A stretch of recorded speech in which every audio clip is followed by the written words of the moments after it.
Hello friends, market academy में आपका स्वागत है। आज इस वीडियो के थ्रू मैं आपको बताऊंगा एनटीपीसी के बारे में। एनटीपीसी या national thermal power corporation limited, इसका शेयर अभी 86.85 पे चल रहा है। तो इस वीडियो में मैं आपको बताऊंगा कि क्या हम इस लेवल पे इस शेयर में इन्वेस्ट कर सकते हैं या नहीं कर सकते।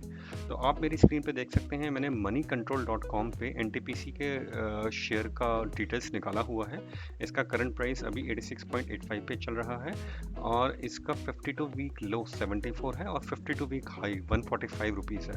इसका मतलब कि ये अगर कोविड-19 के बाद मार्केट रिकवर करता है तो 86 रुपीज़ से बढ़ के 145 रुपीज़ पे जा सकता है। तो करीबन 80 टू 90% का ग्रोथ प्रोस्पेक्ट है इसमें। और अगर डाउन साइज की हम बात करें तो 10 से 12 रुपए का डाउन साइज दिखता है इसमें, राइट। तो अगर मैं इसको नीचे स्क्रॉल करता हूँ और इसका एक साल का चार्ट देखता हूँ तो आप देखेंगे इसमें कि ये ऊपर गया, नीचे गया, ऊपर नीचे और अभी इसने अपना लो बनाया था। 74 रुपीज़ का लो बनाया था और अभी ये 84 रुपीज़ पे चल रहा है। तो इसका मतलब ये अपने नॉर्मल लेवल से बहुत नीचे गिर चुका है। अभी हम इसका अगर 5 ईयर चार्ट देखें तो उसमें भी आपको दिखेगा कि ये अभी सबसे ज़्यादा इस समय नीचे है। तो इसका जो करंट लेवल है वो 5 ईयर लो के करीब है। तो इसका मतलब बहुत ही अच्छा वैल्यूएशन चल रहा है अगर लोग अभी इसमें इन्वेस्ट करना चाहते हैं तो। अगर इसकी डिटेल्स देखें तो इसका मार्केट कैपिटलाइजेशन 85,000 करोड़ है, जो कि एक बहुत ही अच्छा लेवल है। तो इसका मतलब कंपनी बहुत ही साइजेबल कंपनी है। और अगर आप ऐसा देखेंगे कि प्राइस बाय बुक रेशो, तो इसका 0.8 का प्राइस बाय बुक रेशो है। इसका मतलब कि अगेन ये प्राइस बाय बुक रेशो बहुत ही अच्छा माना जाता है इन्वेस्टमेंट के लिए। इसका मतलब कि इसका जो शेयर प्राइस है बहुत ही चीप है, बहुत ही बढ़िया है इसका प्राइस। अगर मैं इसको आपको समझाना चाहूँ तो इसका बुक वैल्यू पर शेयर जो है वो 108 रुपीज़ है और इसका जो शेयर मार्केट में जो आपको मिल रहा है वो 86 रुपीज़ के करीब मिल रहा है। तो इसका मतलब बहुत ही सस्ता मिल रहा है। इनफैक्ट 20-25 रुपये आपको इसकी बुक वैल्यू से भी सस्ता मिल रहा है। और इसका अगर पीई रेशो देखें, प्राइस पर अर्निंग रेशो, तो वो भी 6.49 है, जो कि बहुत ही अच्छा रेशो है। आप अगर देखेंगे इंडस्ट्री रेशो जो है, इंडस्ट्री पीई रेशो 8.99 है। सो इसका मतलब ये अपने जो कंपटीशन कंपनीज हैं उनसे सस्ता मिल रहा है इसका शेयर। तो ये एक बहुत ही अच्छी बात है।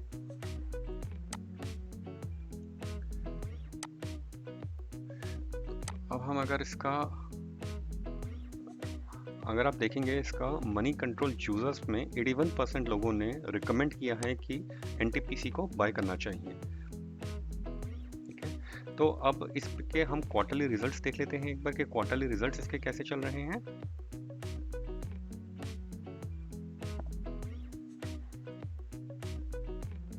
क्योंकि कंसिस्टेंसी ऑफ प्रॉफिट्स देखना भी बहुत ज़रूरी है कि कंपनी कंसिस्टेंटली प्रॉफिट्स बना रही है या नहीं बना रही। तो आप देखेंगे क्वार्टरली इसका जो रेवेन्यू है ऑलमोस्ट कंसिस्टेंट है। और अब इसका प्रॉफिट अगर हम देखते हैं, प्रॉफिट बिफोर टैक्स, तो वो भी आप देखेंगे कि थोड़ा बड़ा ही है।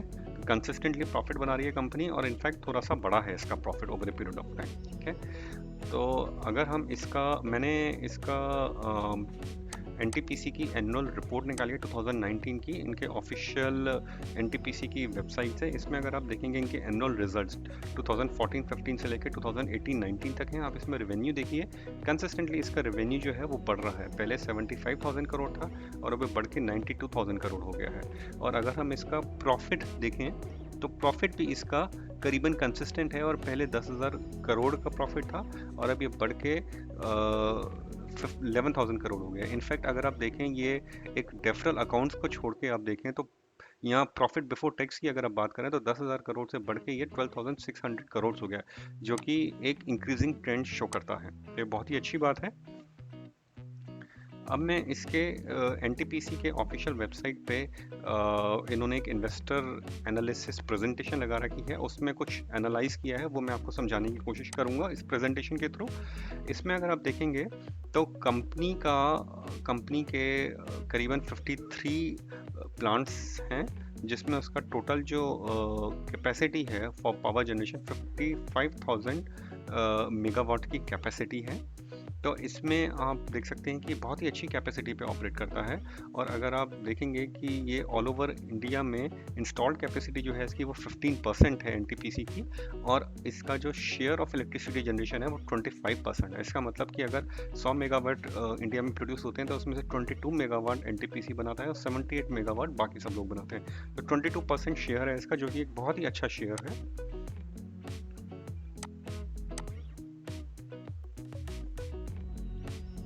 अब इसमें ये जान लेते हैं कि कंपनी के फ्यूचर प्रोस्पेक्ट्स क्या हैं, ग्रोथ प्रोस्पेक्ट्स क्या हैं। क्योंकि अभी तो कंपनी अच्छा परफॉर्म कर रही है, बट अगले 2, 4, 5, 10 या 20 साल में कंपनी कैसा परफॉर्म करेगी, ये भी जानना एक बहुत ही इंपॉर्टेंट फैक्टर है एक स्टॉक को चूज़ करने से पहले। तो जैसे कि आप जानते ही हैं कि इंडिया का जो जीडीपी है वो सिग्निफिकेंटली ग्रो करने का एक्सपेक्टेशन है इन द नेक्स्ट 2 डिकेड्स। और इंडिया का जो अभी per capita consumption of electricity है वो अभी 1149 है, जो कि एक्सपेक्टेड है कि 2040 तक ये 3000 kWh पर ईयर तक इंक्रीज हो जाएगी। इसका मतलब बहुत ही सिग्निफिकेंटली इंक्रीज हो जाएगी electricity consumption per capita India में। और अगर आप इस राइट वाले चार्ट में देखेंगे तो इसमें भी ये दिखा रखा है कि इंडिया की जो प्रोजेक्टेड एनर्जी रिक्वायरमेंट है वो कंसिस्टेंटली बढ़ रही है। आप FY37 प्रोजेक्टेड में देखेंगे तो ऑलमोस्ट 3 टाइम्स हो जाती है इसकी जो प्रोजेक्टेड एनर्जी रिक्वायरमेंट है। तो इसका मतलब कि इंडिया का पर लेवल जो कंजम्पशन है वो बढ़ जाएगा, जो ओवरऑल रिक्वायरमेंट है, जो पावर रिक्वायरमेंट, वो भी कंसिस्टेंटली बहुत बढ़ जाएगी।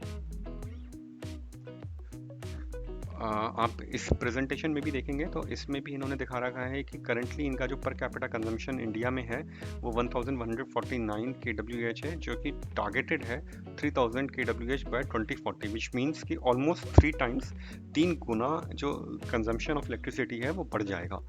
और इनकी अभी इंस्टॉल्ड कैपेसिटी है 356 गीगावाट्स, और ये FY22 तक ही 500 गीगावाट तक बढ़ जाएगी। तो जो कि एक बहुत ही अच्छी चीज़ है।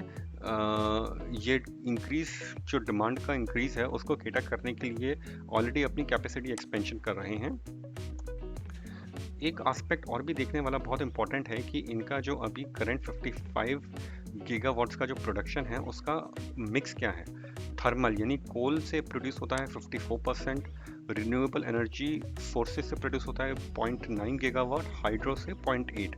तो जैसे कि आप जानते ही हैं कि इंडिया में बहुत ही ज़्यादा एम्फेसिस है renewable power, renewable energy sources को यूज़ करना, और जो पॉल्यूटिंग सोर्सेज हैं यानी कोल या फॉसिल फ्यूल्स हैं उनको यूज़ करना कम से कम होता जा रहा है, उस पर रेस्ट्रिक्शंस बढ़ते जा रहे हैं। तो फॉरवर्ड लुकिंग के पर्सपेक्टिव से कंपनी ने अपना जो टारगेट रखा है 2032 तक, उसमें वो नॉन फॉसिल फ्यूल से एनर्जी प्रोडक्शन 30% तक इंक्रीज करने का टारगेट कर रहे हैं। तो इसमें अगर आप देखेंगे कि अभी इनका जो थर्मल पावर से प्रोड्यूस हो रहा है वो 97% है, और 2032 तक इनका 70% रह जाएगा।